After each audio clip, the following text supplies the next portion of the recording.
Ladies and gentlemen, SideStrafe back with some more World of Tanks, riding out in the T30 today, and I've been having a lot of fun with this thing. I think it's mostly because of the 155mm main gun.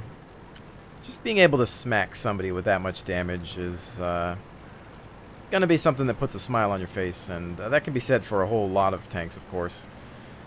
Especially a lot of the Russian guns. But we are on the road to the T110 E4. And at least this, unlike the T28 prototype, has just been a lot more fun to play. This is, of course, live gameplay. So let's see how we can do.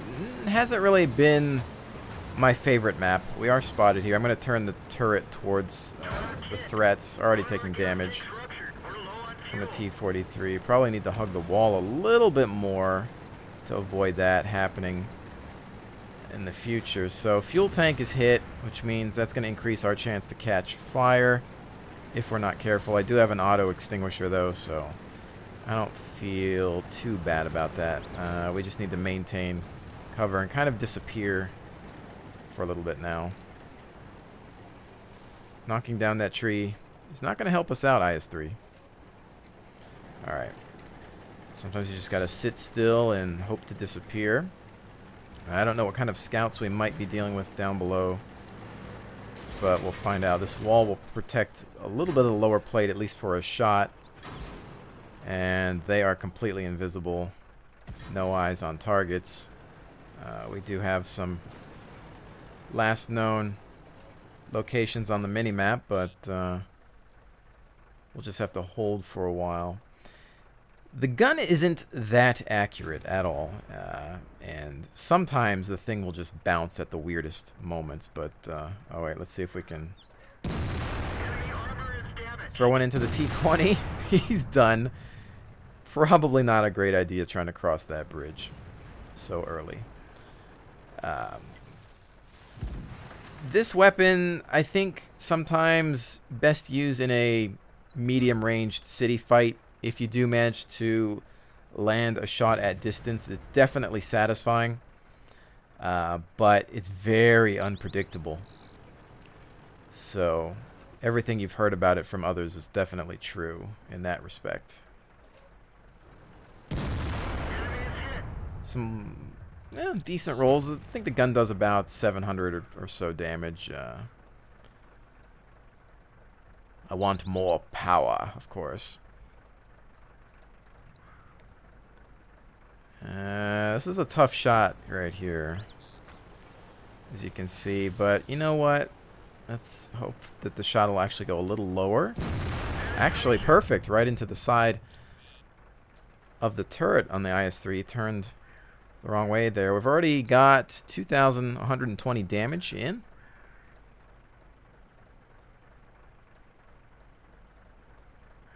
Yeah, the IS-3 doesn't want to pop out again.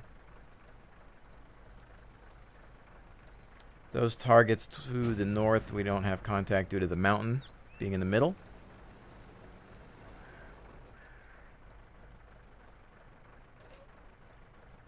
Might be a rough shot. That just went low, I think, hit the bridge.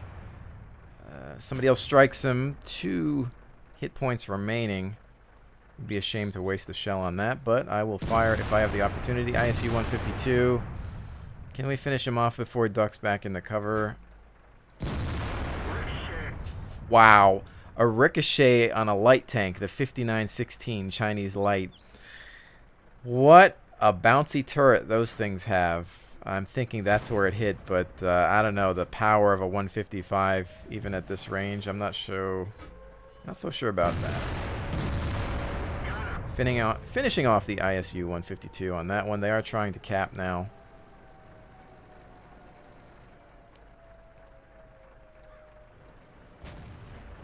We do have problems in the north, of course. Signaling the minimap to perhaps help out with that a little bit. This is a great position. I'd hate to have to relocate, but that 103. I've tried to lead him there, but it's tough when you're only dealing with a silhouette. We're going to need somebody to scout out the flag. That's definitely not a job for myself. Looks like we've got some runners down below. 2 scouts rolling in. We can get this IS-3 if he wants to poke.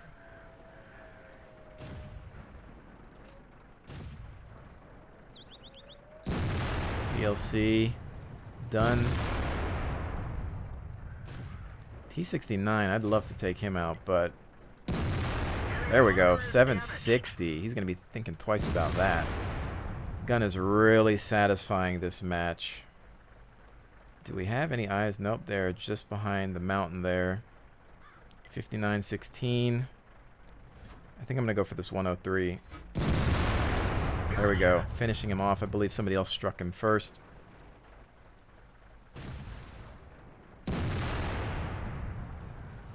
AMX or... No, looks like it's... AMX has disappeared now. We've got another IS-3 up top.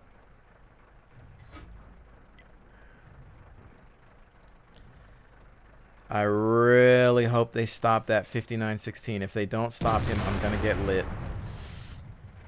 No Sixth Sense on that, so we're good for now.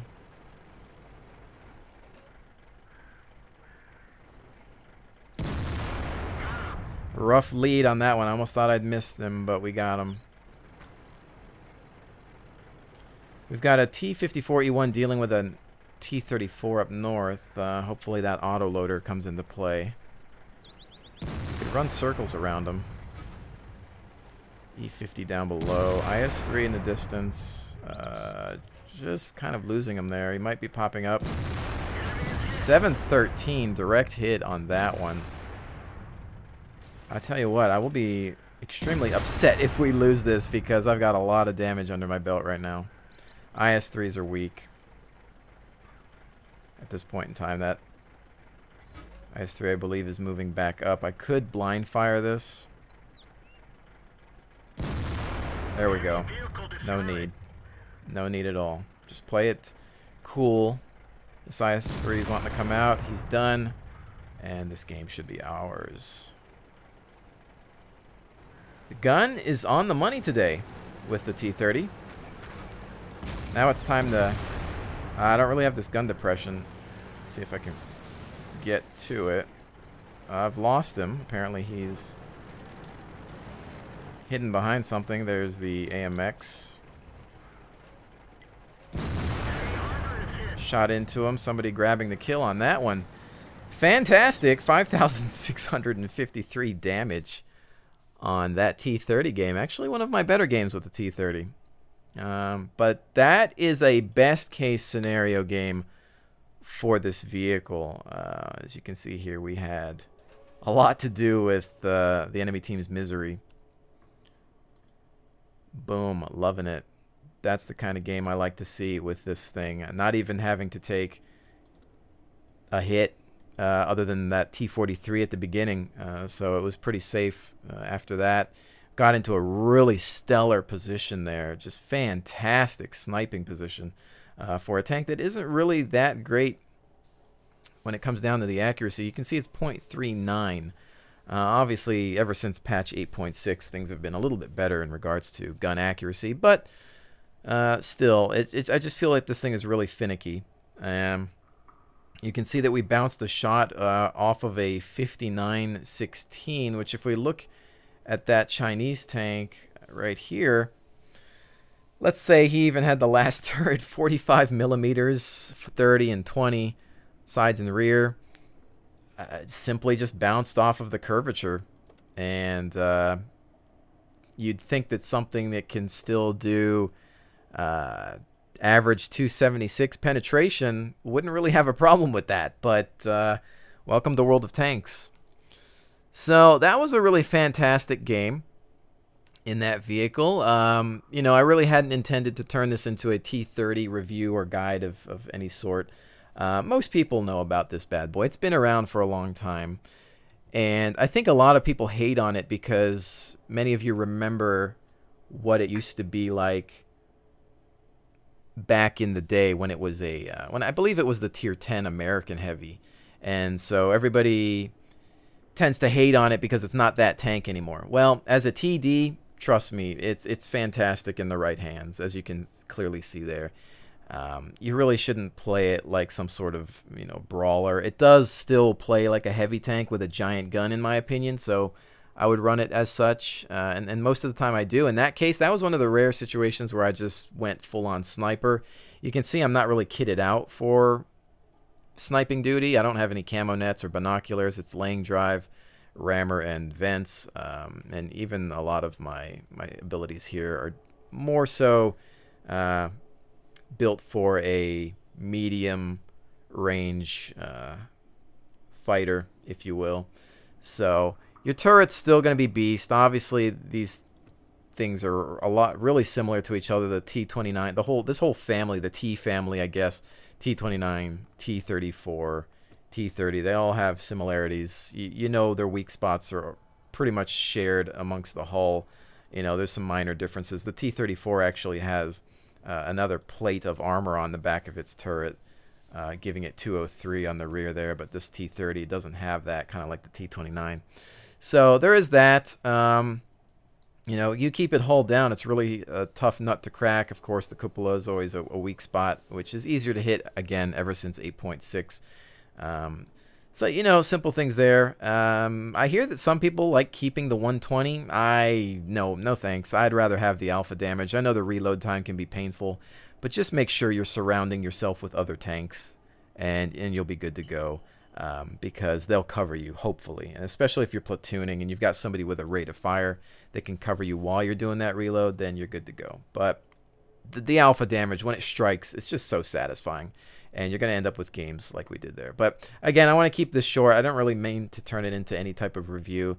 Let's just go into another battle with it, though. This vehicle, I feel that it's just been around for so long that there's not really too much need in me covering it. I think today I just wanted to roll out in it and see what we could do. So, Sand River at the bottom of the barrel here, but the gun is potent enough to do damage to any of these tanks, so that's fine. It's definitely not going to go down in history as my favorite map. We've got a normal battle. Typically, tank destroyers tend to perch up on that hill over there and protect the base. Same goes for the other force there. Ever since physics were added, a lot of people like to camp up here now, so you have to watch out for that. Fighting this battle, it's not... I don't think the T30 is really built for this, just because, while there are some areas where you can go hull down, the mountaintops, if compromised, allow for a vehicle to shoot down into your hull, which, of course, is enormous. They do have a lot of tank destroyers. They have far more tank destroyers than we do. So, at this particular point in time, I'm going to favor probably the west, but I'm going to want to keep my eye out on this hill for a little bit. I think I'm looking at possibly just holding and then moving when the time is right. If we can soften them up, we can then roll on their TDs together. You can see that we already have a bat chat that's wanting to get onto the mountaintops. And if he's going to snipe from above, that's just devastating. So there's a... Just missed him. Just missed him. If I'd have fired a little earlier, that would have been a nice... Very nice shot on that T57 heavy. To cripple him at the beginning of the game would have been fantastic. I just went for the shot. I tried to see what would happen. The velocity on the shot, not amazing. So it is going to take some time to travel.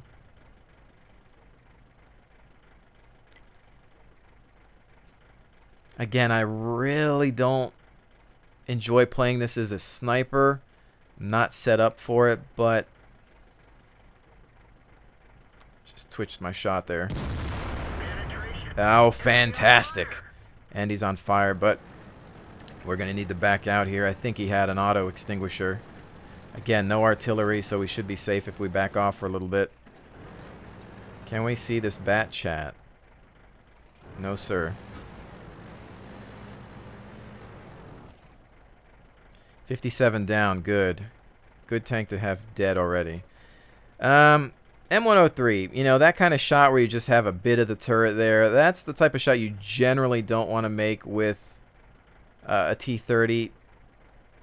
I want to see, well, if he had gotten to a certain point, well, they're doing a good job of taking him out. If he can get to a certain point where you can kind of aim high and hope that the shot drops a little bit, that might work, or even just aiming right at it. So now we're lit once again. I'm thinking it's by this scout, who I would love to take out of the picture. I just don't have him. He's into those buildings. So now you can see that he spotted me. They've got an E50 all the way in the back there. We're going to have to reverse and hope that this isn't a quick death for me. So already taking shots. This is going to raise my tank. Unfortunately, I'm not super fast, so backing out of here can be troublesome. We're going to move the turret around a little bit so maybe they can at least not hit my machine gun port. Now, hull down. You know, it's going to be difficult to get to me, but now I can't fire at all the tanks that we had on the other side there. But they are coming in from the north. It's that little Scout Panther that's my problem. I would love for him to be knocked out, because I just don't have eyes. They've got another T30 over there, so we're lit once again. As you can see, there's that E50 who's causing me some problems. He wants to back off because now he knows that I'm looking at him. So far, he's the only one engaging me.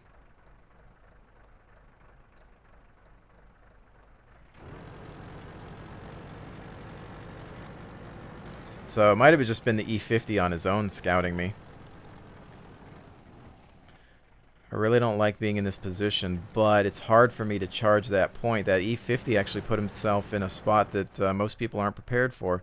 Now he's being engaged, so I'm going to take the opportunity to push forward and try to deal with a city fight here. I don't have a good shot here. I need to wait for the aiming circle. You know, you could guess it and maybe just try to take it. Shot out. Bounce on the side of the E50. Not too happy about that. Extremely disappointed with the fact that that bounced. Unacceptable to me, but that's how unpredictable this gun can be. I think this is going to be a fight. E75 is probably going to finish him off unless he backs out one more time. Oh, not mine. Actually gets clipped maybe a second or two before my round hit. It looks like this is going to be a victory, a quick victory for the team. Although I really didn't get to participate too much, only doing 817 damage. Choosing to stay back a bit more in this game. Not really paying off like it did the first match. I still took quite a bit of damage. I'm going to go into the village here. North team did a fantastic job pushing there.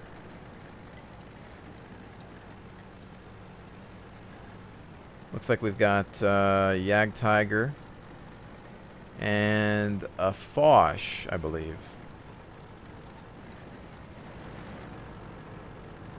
No eyes on targets via base. Don't know if we'll be able to blast anything else. I want to try to look for those openings. Create some destruction here in the village.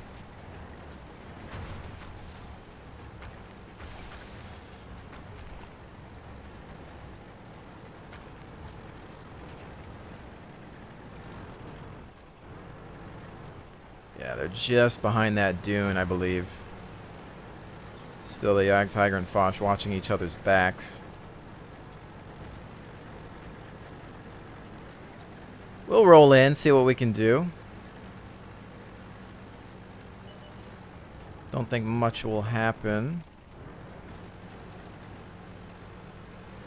I think they're just setting up into a position where they can maybe at least try to take somebody with them, but I don't think that's going to happen.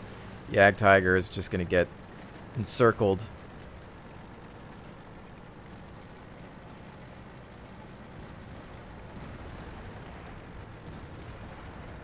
Yeah, pretty sure he's done. I don't have the speed to really go after him.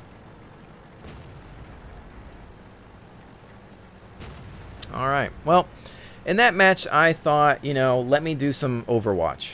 We didn't have any snipers on the hill in that game, and so I took the job. It really didn't do much for me there, as you can see, obviously there. And we had a bounce on that E50, which was very disappointing. Did some damage on that T57. So in that map, again, I like to have some Overwatch. Everybody decided to just kind of push out, which is fine. Nothing wrong with that. And I felt that if I could at least hold down a position and provide some long-range fire, that would, you know, help the team. Unfortunately, they had me scouted out really early. That E50 and the other German scout tank, just they had me lit, and that E50 was really pestering me the whole game, forcing me to fall back. He actually had me halved, so it was a tough one there. Thankfully, our teammates just decided to push him back. Really wish I could have penned him with that one side shot. That was actually very disappointing, but that's what you get nonetheless. So, ladies and gentlemen, hopefully you've enjoyed this brief look at the T30 American Tier 9 tank destroyer, still once again on the road to the T110 E4. Got a ways to go, but I can't wait to get into that thing. I don't know, it just looks kind of beast, you know? It's an intimidating tank destroyer because even with these, you see these, you pop a corner, you see a T30 or a T110 E4, and you're like, oh crap. I mean, TDs that play like heavy tanks, you know, they've got massive guns, but, you know, they have some decent maneuverability and actually have turrets. The T28 prototype was just so slow, I really couldn't enjoy it. The gun, once you got it, was great, but beyond that, I did not have a real good time with it. But if you're wondering if the T30 is worth the grind, in my opinion, yes. The gun, though, very unpredictable, as you saw with the E50 and the 5916 light tank. That bounce is just, that's what you get with this gun. It either does or it doesn't, and and there's not much in between that. But at the end of the day, when you do hit and you've got all that damage, it definitely puts a huge smile on my face. So again, ladies and gentlemen, thank you so very much for joining me. I will definitely see you on the next one.